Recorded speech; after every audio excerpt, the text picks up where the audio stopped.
Shalom, salam damai sejahtera bagi kita semua.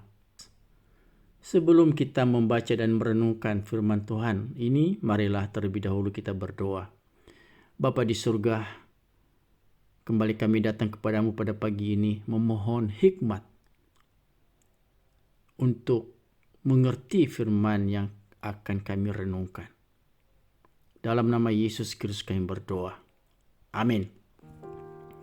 Saudaraku yang dikasihi Tuhan Yesus, satu hal yang selalu harus kita renungkan adalah mengapa kita dipanggil dan dipilih sebagai anak-anak Allah. Jawabannya adalah hanya oleh satu tugas yang tersimpul dalam Kisah Para Rasul pasal 1 ayat ke-8, yaitu untuk misi khusus menjadi saksinya. Tugas ini dengan tegas disampaikan Yesus kepada para murid di menit-menit terakhir sebelum ia naik ke sorga. Kisah Para Rasul pasal 1 ayat ke-8 demikian bunyinya. Tetapi kamu akan menerima kuasa kalau Roh Kudus turun ke atas kamu, dan kamu akan menjadi saksiku di Yerusalem dan di seluruh Yudea dan Samaria dan sampai ke ujung bumi. Tetapi sangat masuk akal jika umat Kristen gagal menunaikan tugas ini, sebagaimana kegagalan yang dilakoni oleh Pilatus. Alkitab menceritakan bahwa istrinya telah menasihati Pilatus bagaimana harus menegakkan kebenaran dalam rangka mengadili Yesus. Dalam kitab Matius pasal 27 ayat 19, demikian firman Tuhan. Ketika Pilatus sedang duduk di kursi pengadilan, istrinya mengirim pesan kepadanya, "Jangan engkau mencampuri perkara orang benar itu, sebab karena dia aku sangat menderita dalam mimpi tadi malam." Tetapi ketika Pilatus berusaha membebaskan Yesus dari hukuman mati, salib, karena memang Yesus terbukti ia tidak bersalah untuk layak dihukum mati, usahanya tersebut ditentang oleh massa yang hadir di pengadilan. Mereka berkata kepada Pilatus, "Jika Anda berpihak kepada seseorang yang menganggap dirinya adalah raja, maka artinya Anda melawan kaisar." Atas seruan massa ini, nyali Pilatus pun ciut. Takut dia. Mengapa dia takut? Apa yang dia takuti? Pilatus takut kehilangan kekuasaan. Artinya bagi Pilatus kekuasaan adalah yang utama daripada menerapkan hukum dengan benar dan adil. Pilatus gagal menjadi saksi kebenaran.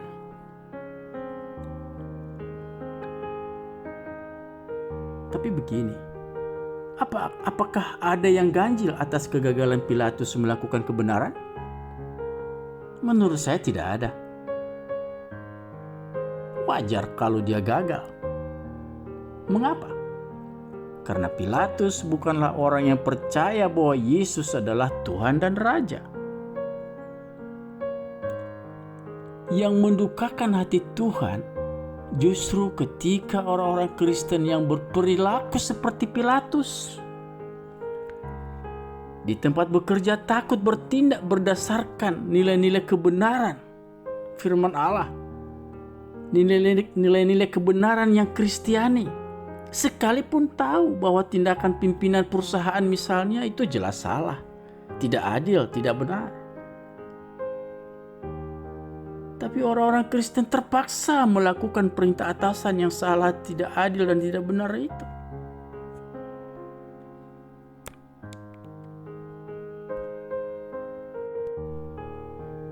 Sebuah kesaksian dari seorang anak Tuhan, sebut sajalah Bapak Alfa.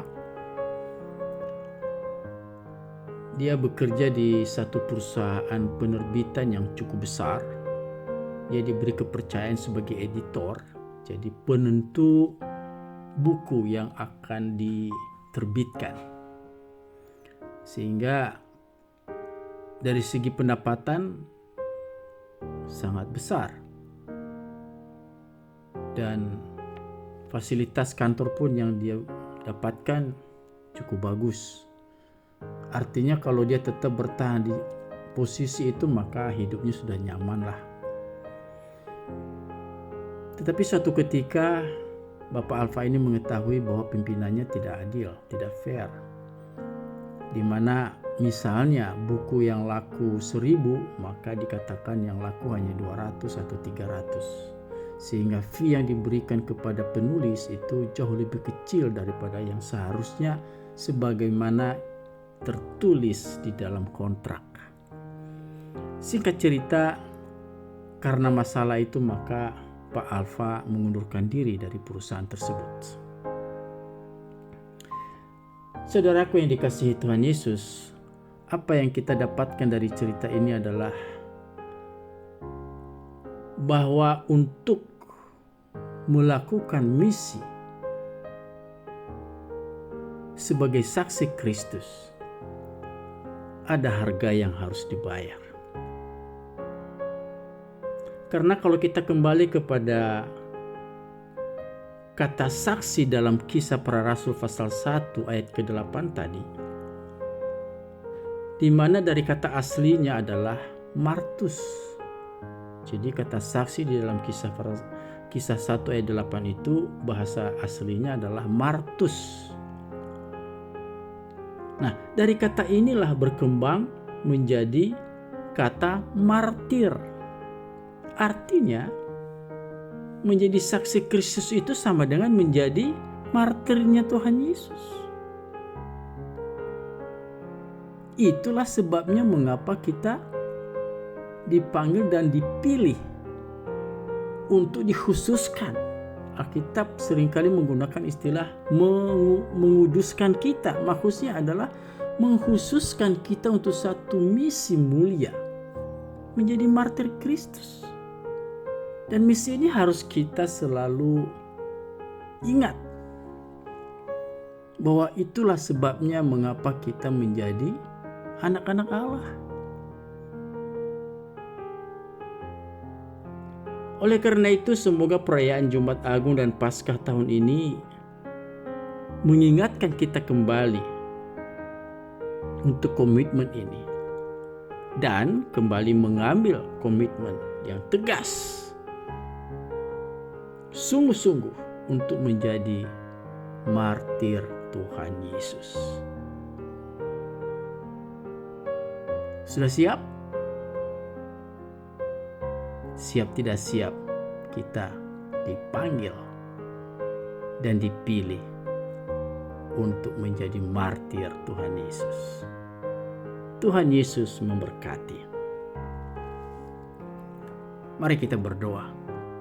Terima kasih Bapa di surga atas firman-Mu pagi ini yang mengingatkan kami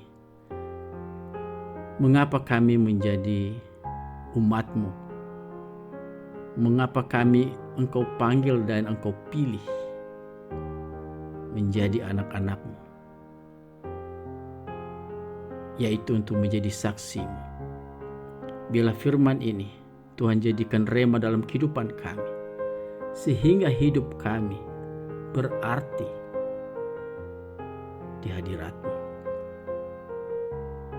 dan memuliakan nama-Mu. Dan kami hidup hanya untuk Tuhan. Terima kasih Bapa. Dalam nama Yesus Kristus kami mengucap syukur atas firman ini. Haleluya. Amin.